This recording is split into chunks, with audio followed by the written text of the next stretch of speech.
Well then, a very good evening. You're watching Primetime News on TV1. For the News First team, I'm Dasmi Alcalde, along with our interpreter tonight, Brian De Cruz. Let's start off with a look at your headlines. වැඩ සමග යලි ගමන. President Rajapaksa kicks off program in the south.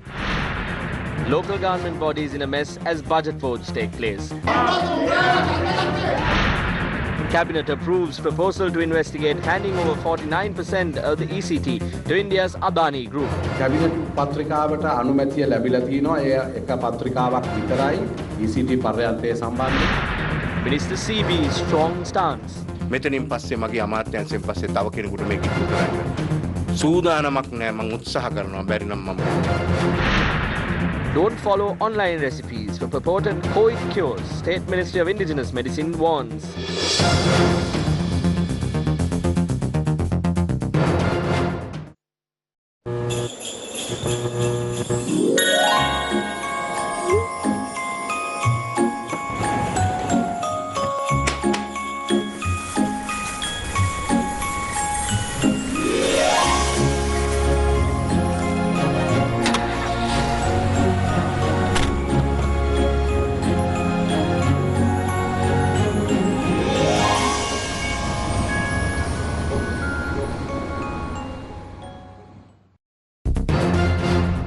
Main sponsor.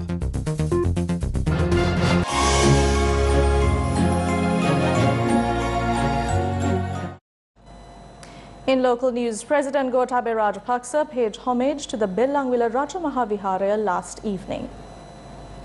President Rajapaksa, who arrived at the Bellanvilla Rajamahaviharaya, called on Chief Incumbent Venerable Dr. Bellanvilla Dhammaratana Thero and obtained his blessings. Subsequently, the President engaged in a cordial discussion with Venerable Dr. Bellanvilla Dhammaratana Thero.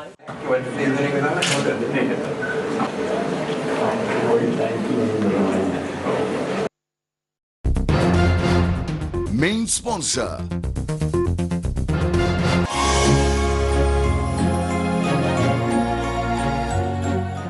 Struggling to find reliable plumbers, electricians, gardeners and other service providers? Bellboys got you covered. An individual who had staged a protest opposite the Mathura Municipal Council by climbing onto a lamppost was arrested. The individual had climbed onto the lamppost opposite the Municipal Council around 10 this morning with a bottle of kerosene.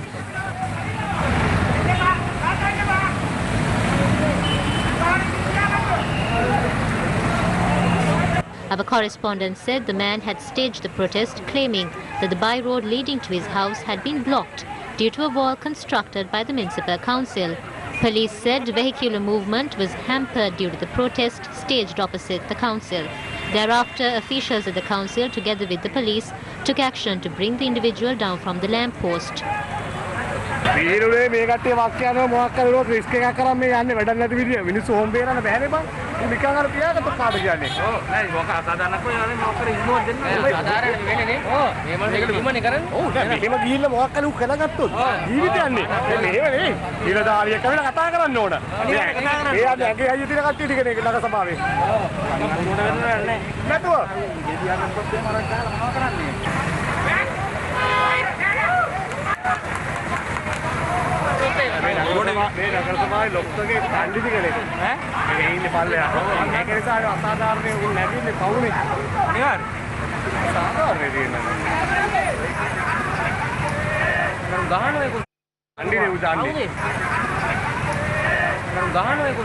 The individual who engaged in a protest is a resident of Polhena, Mathura, and a 39-year-old father of 3. The mayor of the Mathura Municipal Council had ordered the municipal commissioner on the 9th of November to construct a wall around the Patumuina housing complex in Polhena, Mathura. This is a very unfair protest. We have not taken any unfair decision that would inconvenience anyone. This protest was staged intentionally and is backed by some sort of political force.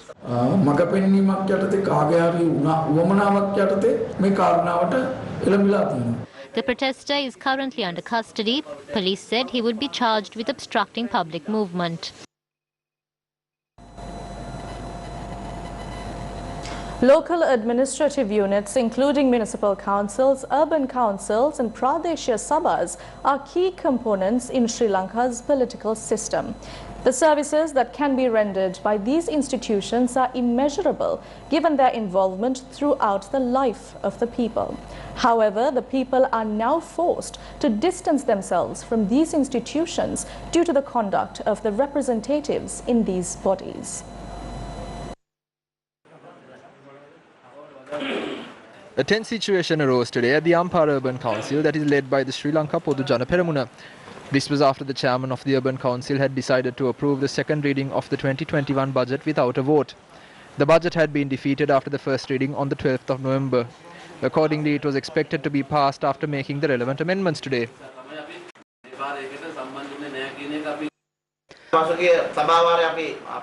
The budget was tabled during the last sitting. 6 votes were cast in favour and 12 votes against after the first reading. We have presented the budget again after passing the relevant amendments. Therefore, I declare that the 2021 budget of the Ampara Urban Council has been passed. I adjourn today's sittings and announce that the next sitting will take place on the 14th of January 2021.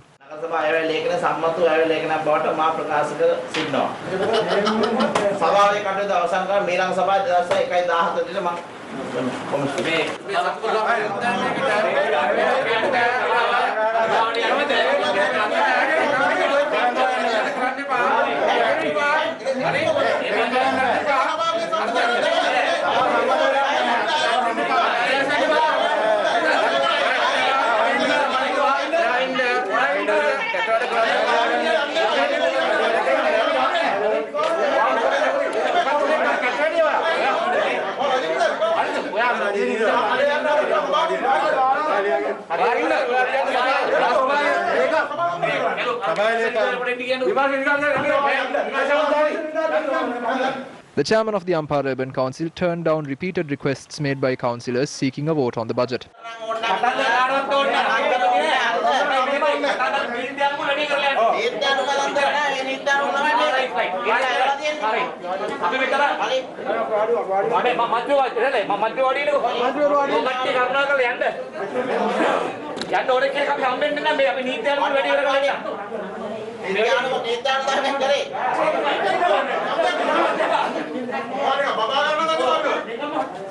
The councillors then obstructed officials from leaving the Urban Council.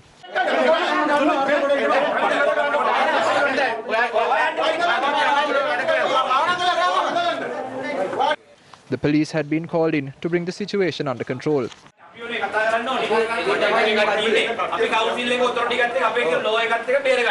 The councillors left the premises after the secretary of the Urban Council had to be hospitalised due to an illness.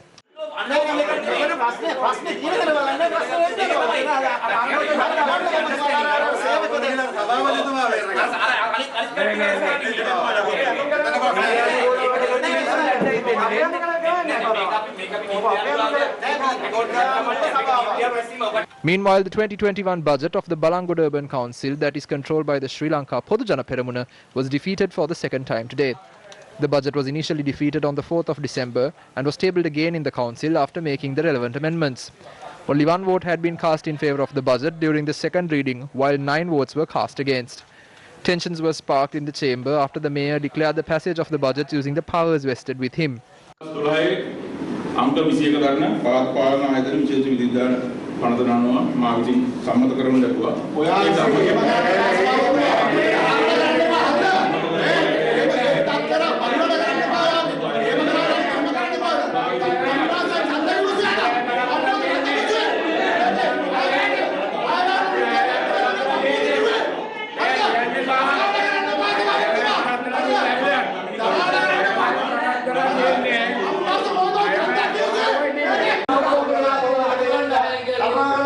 Meanwhile, a tense situation arose at the Bandarwala Municipal Council today after the mayor of the council attempted to pass the budget without a vote.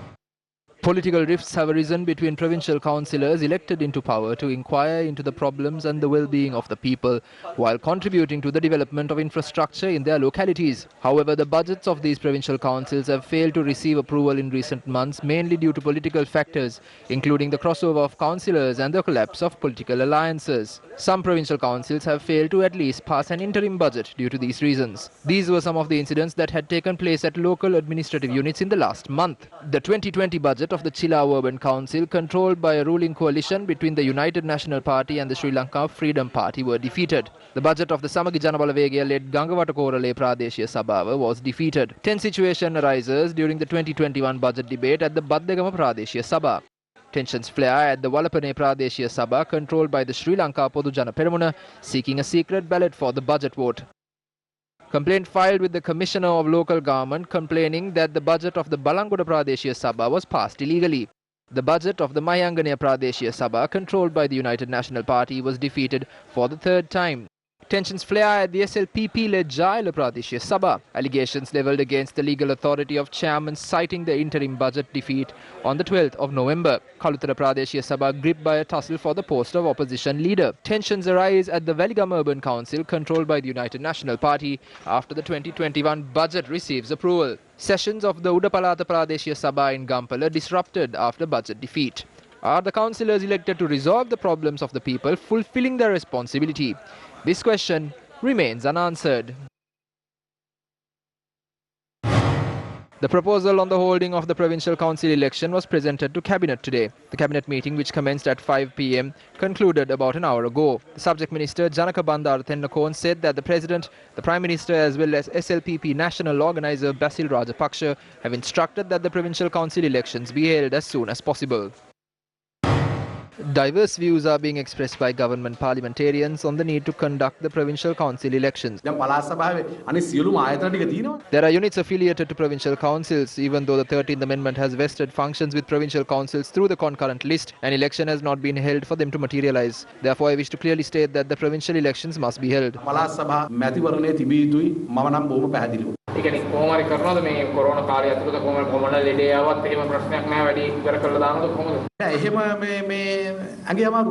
We are carrying out activities such as media briefings amidst COVID-19. Therefore, the provincial council election should take place. We know that the country needs the election. The provincial councils are defunct. There are no public representatives in those bodies, although funds are being allocated for their operations. The provincial councils must exist to monitor the spending of these funds.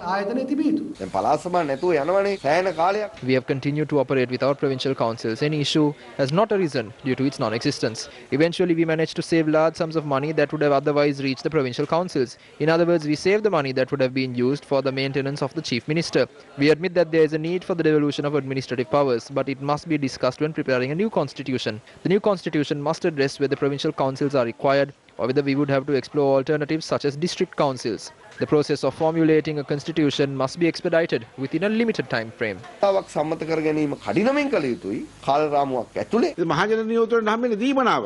councillors only receive an allowance. Some individuals are portraying provincial councils as institutions that waste large sums of money. We need funds to repair roads and culverts in our areas. Therefore, I wish to inform the extremists and racists that the country managed to remain undivided due to the existence of a provincial council system. The decision made by the chief ministers and provincial ministers cannot be made by state officials. That would be illegal. They need to understand the situation.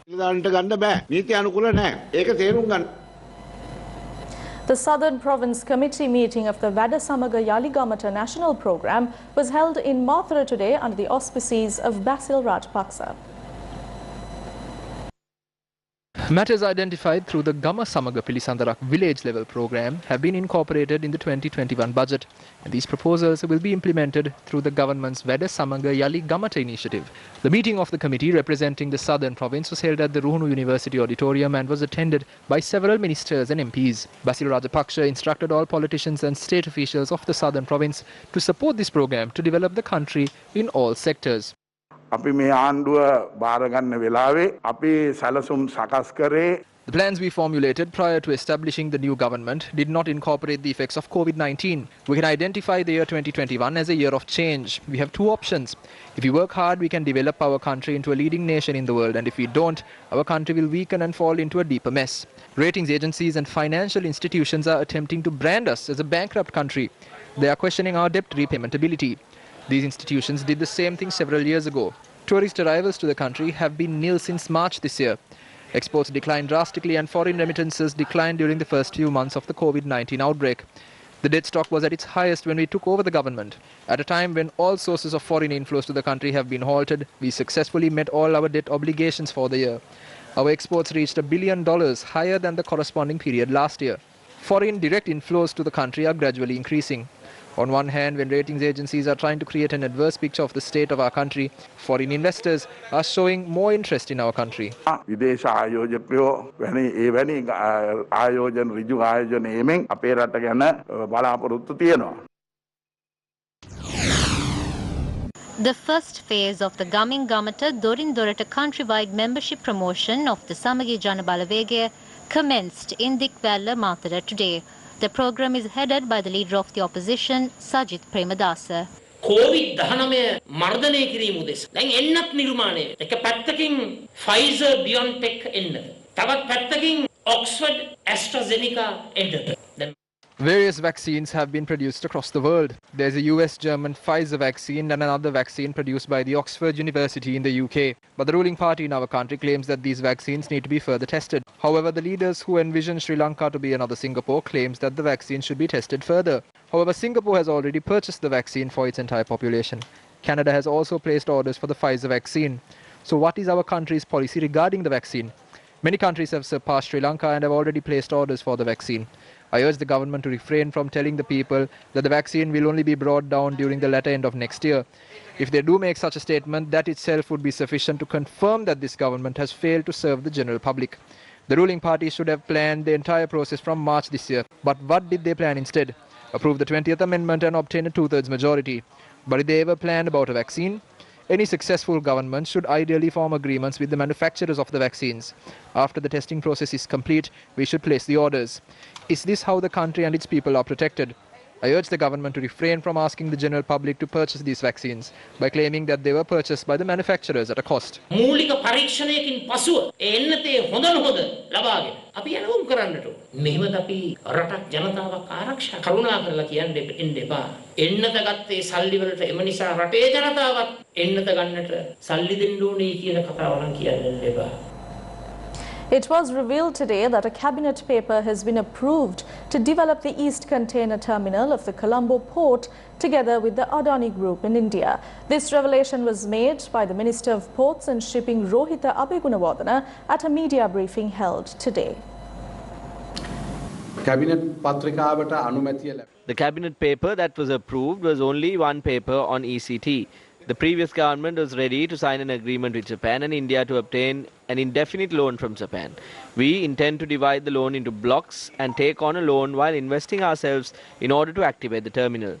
We as a government have decided that we will never take loans. We have to pay 25% of the Colombo port's value in loans. Another $600 to $700 million is needed to complete the project. We have asked investors to come in. Once the investor is selected, and when the investor fulfills this requirement, we will have 51% ownership and operate this East Container Terminal. For this, the government of India has suggested that their government's attention has been drawn to a few investors. Adani, we have noted it. That is what India is suggesting to us. ආයෝජකයෙක් ගැන ඔවුන්ගේ රජයේ අවධානය තියෙනවා. අදානි අපි ඒක සඳහන් කරලා තියෙනවා. ඒක ඉන්දියාව තමයි අපිට යෝජනා කරන්නේ. What is your opinion on the trade union statement that the Ports Authority can run the business? අපේ වෘත්තීය සමිතිවල වගකීමක්. Our trade unions have a responsibility to fulfill their responsibilities with the government they have helped form. Wrong things have to be labelled as wrong. Is it fair to say the right thing is wrong? You said there was money. If we find the place where the money is, we will definitely do the ECT project. Is there at least one account somewhere? I don't know.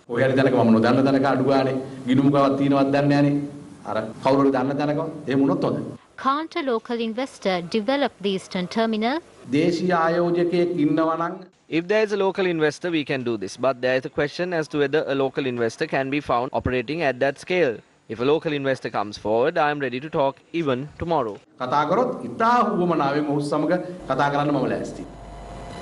Economists have raised concerns against a particular measure advocated by the government in the 2021 budget to promote foreign currency inflows.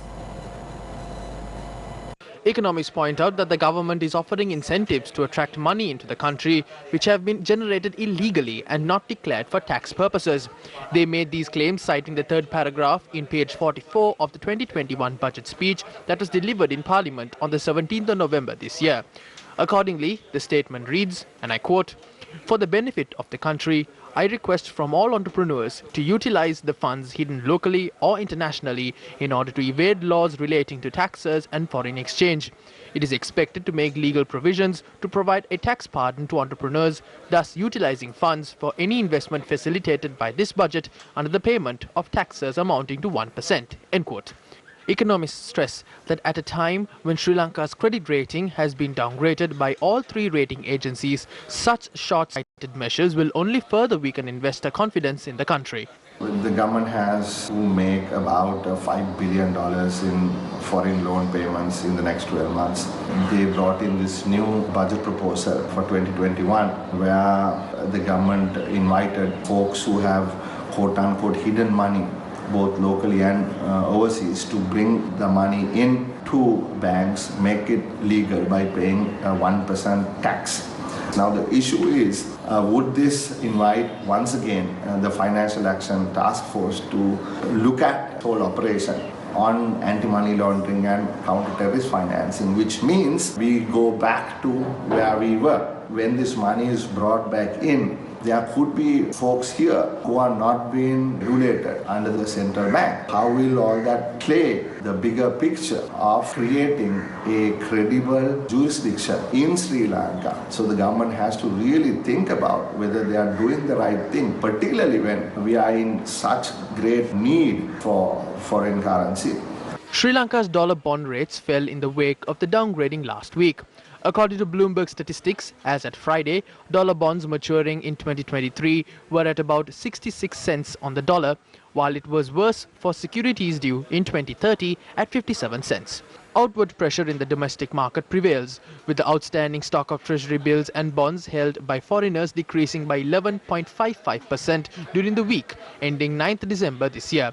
Treasury bills and bonds held by foreigners has decreased by approximately 96.44 billion rupees so far this year, a 92% decline since the beginning of 2020. Also raising concerns, Transparency International said that while it recognizes the need for policies to bolster foreign currency reserves, it strongly believes that any new policy should be consistent with Sri Lanka's anti-money laundering framework. As Transparency International Sri Lanka, we have some serious concerns with regard to this proposal. What are the hidden monies? These could include money that is earned through unlawful activities such as drug trafficking, terrorism financing, human trafficking.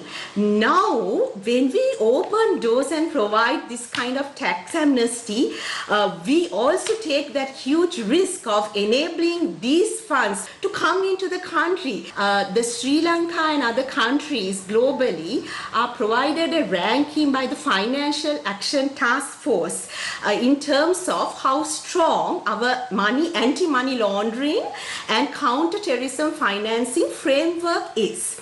And countries that score very poor are put into either a grey list or a black list and globally. And it was just last year through a periodic review that Sri Lanka was able to come out of the grey list.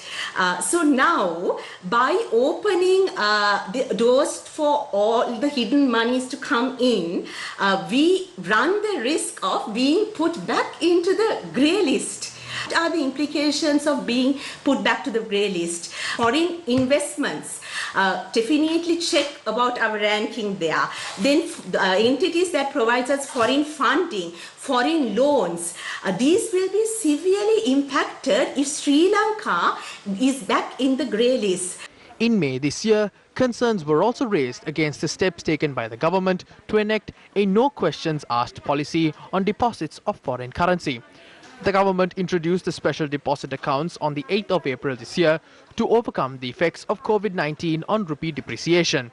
According to the central bank, as at 7th October 2020, total deposits in SDAs amounted to approximately $272 million. The validity period of opening these accounts have been extended up to the 7th of April 2021. A new building of the Attorney General's Department was opened in Halsdorf today. The building was declared open under the auspices of Justice Minister President's Counsel Ali Sabri and Chief Justice Jayanta Jayasuriya. The building consists of 12 floors, complete with modern facilities and underground car parking facilities.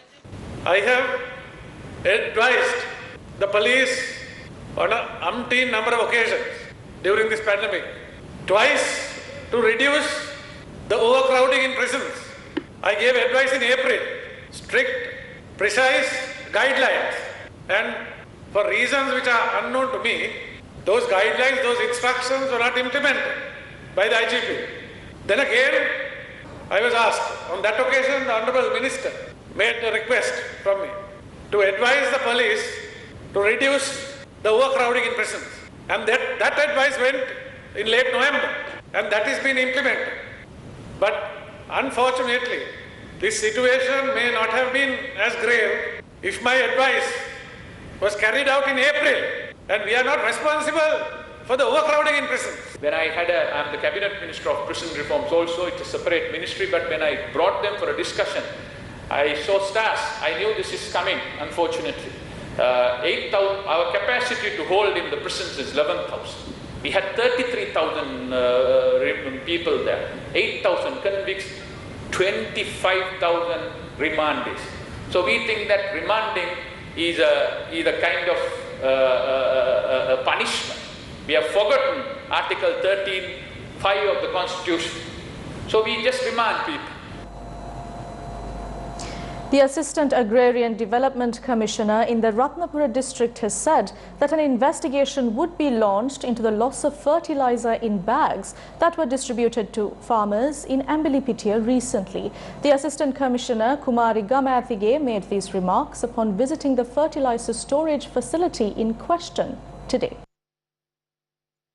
Newsfirst previously reported on the inconveniences faced by farmers after the weight of fertilizer bags distributed among them did not match the 50 kilogram quantity as indicated in the packet. Yesterday, Newsfirst carried out an investigation into the supply chain of the fertilizer from the port to the Timbulketia Agrarian Services Centre. Our investigation revealed that the bags of fertilizer had reached the storage facility of the Agrarian Services Centre bearing the actual weight of 50 kilograms. Newsfirst was granted permission to inspect the fertilizer storage facility upon requests made to the Assistant Commissioner of the Agrarian Development Authority in the Ratnapura district. However, upon reaching the location, our reporter was informed that we would not be allowed to inspect the facility without the presence of National Fertilizer Secretariat officials and the permission of the respective ministry. At around 10 a.m. today, the Assistant Commissioner of the Agrarian Development Office had informed our reporter to visit the location after 2 hours after pointing out that the quantity of the fertilizer in the bags has not been reduced. Farmers' associations pointed out that the bags of fertilizer had been weighed and stored in a separate area in the facility when we reached the location. Our cameras captured the manner in which holes had been inserted in several bags of fertilizer. We will carry out a comprehensive investigation based on the information that we have received. In the future, we will have the farmers come to the Govijana centres to monitor the activities of the distribution of fertilizer.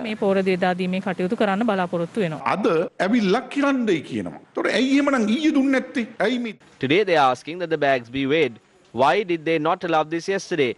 Farmers also alleged that there were lights turned on in the store last evening. Then the concern arises whether they had done something with those lights on. What should those officials do if they are in fact innocent? Prior to the reporters arriving there and demanding so, they should have invited them to weigh the fertilizer and see that everything is in order. This will show that the issue arose after they took this outside. Now finally, it is possible that those innocent farmers will be held responsible. ඇයි ඉදිරිපත් වුණේ නැත්තේ? දැන් අන්තිමේට සමහර විට මේකේ වග උත්තරකාරෝ වැඩිකාරෝ වෙන්න පුළුවන් අනහිංසක ගොවියෝ. 50 kilogram bags of fertilizer are sold at around 2,300 rupees in the market. Given that a kilogram of fertilizer has been priced at 115 rupees, a total of 57,500 rupees could be laundered illegally through the sale of 105 kilogram bags at a lower weight. The farmers who toil hard to meet the rice consumption of this country continue to engage in farming amidst a plethora of hardships. The harvest they reap is the result of daily battles due to drought, flood, and even the threat of fall armyworms that feed on their crops. It is only fertilizer that is offered as a concession for these farmers who work hard throughout their lives to fulfill the hunger of the people. Against such a backdrop, Shouldn't individuals involved in such fraudulent activities be ashamed of themselves? While the farmers who went to collect fertilizer are facing difficulties, the people in villages who earn their bread from farming are facing many difficulties due to the wild elephant problem in their areas. People in many villages in Thalawa, Moragoda and Chandranigama in the Anuradhapura district have been severely affected these days due to this issue. People say that a wild elephant from the Moragoda reserve roams the area even during the daytime and damages the houses and crops in the village. Now it's 2 o'clock in the afternoon. The elephant is still in the lake. Around 5 in the evening, the elephant will break the fence near the main road and encroach the village in search of food.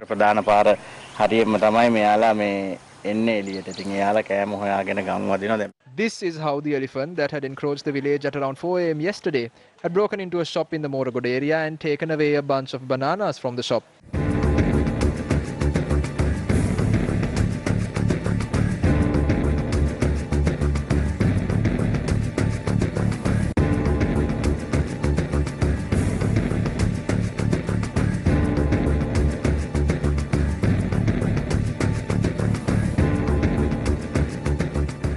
The wild elephant had broken into the same shop again this morning in search of food.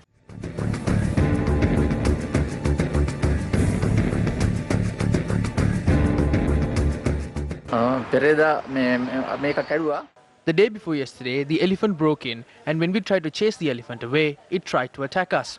We had a narrow escape by running into the house. After this, we restored the door, but today morning the elephant broke it again. People say that though they informed the Thalawa Wildlife Office about this elephant, that no action had been taken yet to chase away the elephant.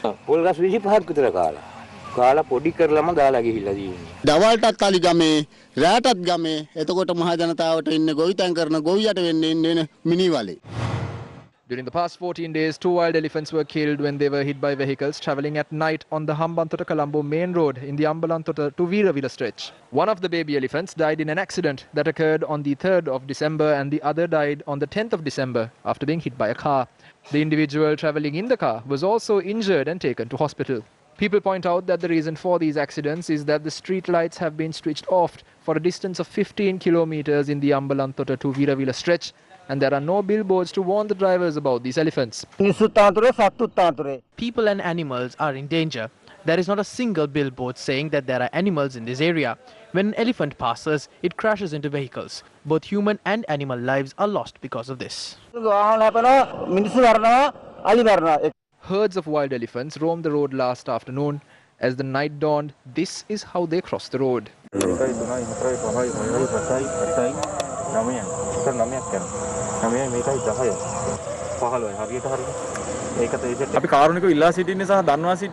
We kindly request and need to inform you that animals cross these streets at night.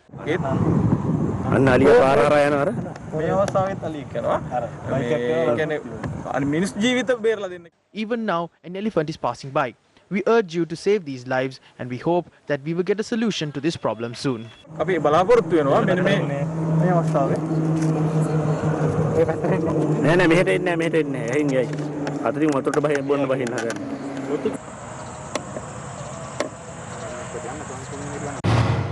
අලිමිනිස් ගැටුම නිසා දැනට මේ අවුරුද්දේ විතරක් අලින් 400 ගණනක් මැරලා තියෙනවා. 400 elephants and 200 humans have been killed this year due to the human-elephant conflict. We need to put an end to this. I'm not going to leave it to another minister. I will do my best to address this issue. If I fail to address this issue, I will give up my position. I will not influence the law at any point. Regardless of the powers I have, I will not misuse my powers, and the Wildlife Department is not relevant. I only speak the truth. If I don't solve this issue, I will step down from my position. The minister also presented honorary wildlife conservation directorship appointments to 24 members today. These director posts will be a non-allowance honorary post to seek the assistance of scholars for the development of the wildlife sector. We'll be back after this short commercial break. Stay tuned. Struggling to find reliable plumbers, electricians, gardeners and other service providers? Bellboys got you covered. Welcome back to the news. 685 COVID-19 cases were reported in the country today after 329 cases were confirmed this evening.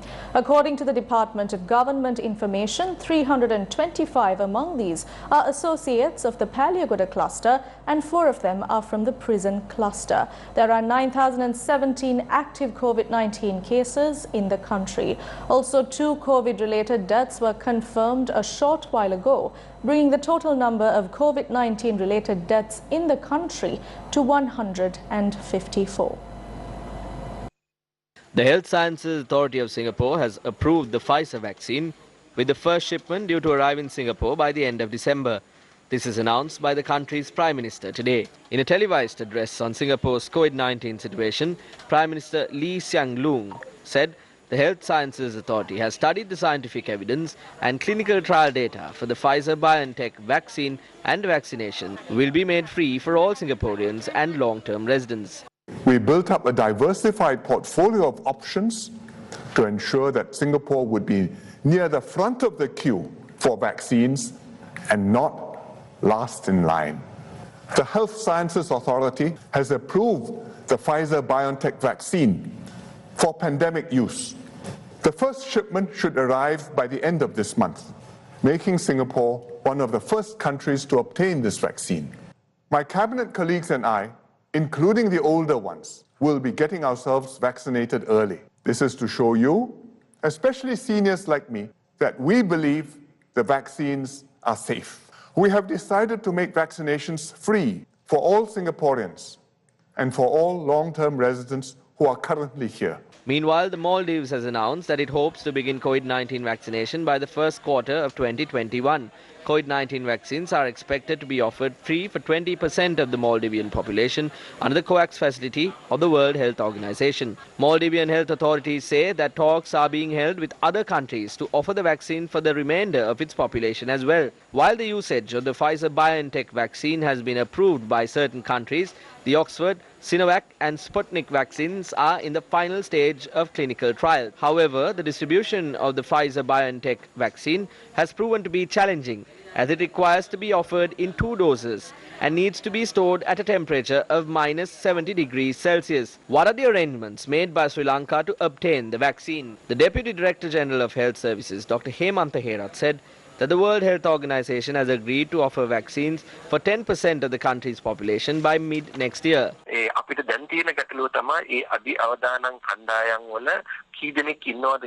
The issue we have now is that we need to figure out how many people we have in this extremely risky segment. We have identified 3 such groups. That includes the elderly, the ill and those in the front line, including healthcare and non-healthcare workers who engage patients directly. Who we give and how many we give, who counts as frontline workers, what is the cutoff for elderly citizens.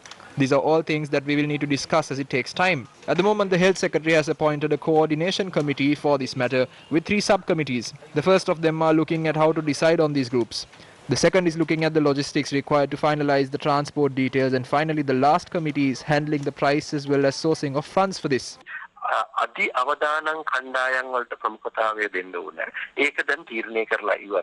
The vaccines for COVID-19 require a special storage and distribution mechanism known as cold chain. Against such a backdrop, have the authorities identified the vaccine that would be suitable for our country? Have the authorities decided on the mechanism to import the vaccine and the groups that would require the treatment? The Civil Aviation Authority has informed global aviation authorities that the commercial and passenger flights will be allowed to operate to Sri Lanka from the 26th of this month. Against such a backdrop, what is the plan that has been set up by the authorities to import, store and distribute the vaccines?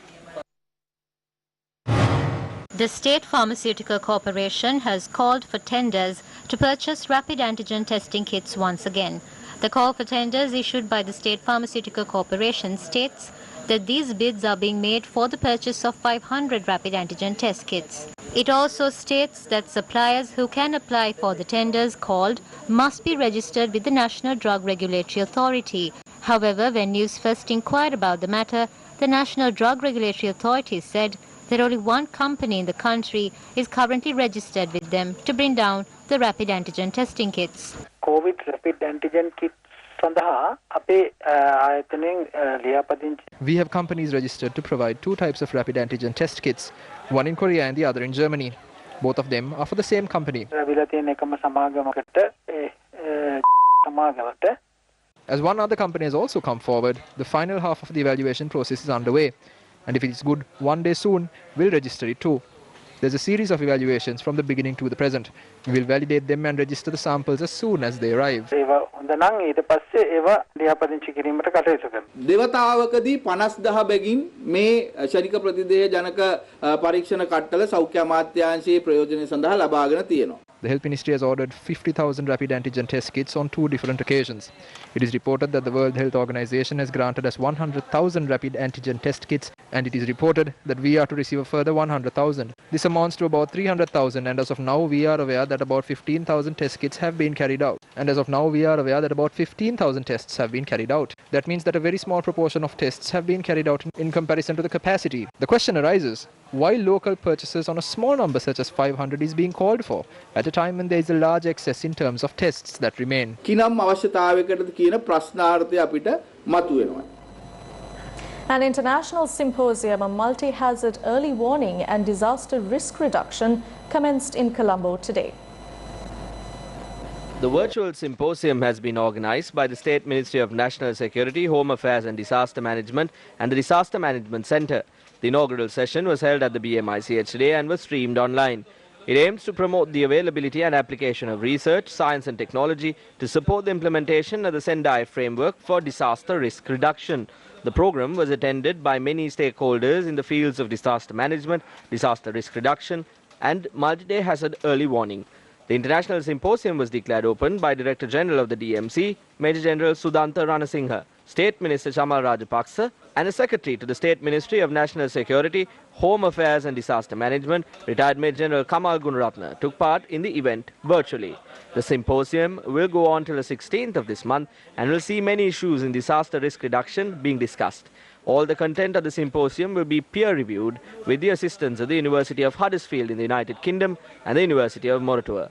Today's keynote address was delivered by Dr. Srinivasa Kumar Tumala on the Indian Tsunami Early Warning System. And that's a wrap of Primetime News for tonight. For the News First team, I'm Dasni Athauda, along with our interpreter Brian De Cruz. Good night.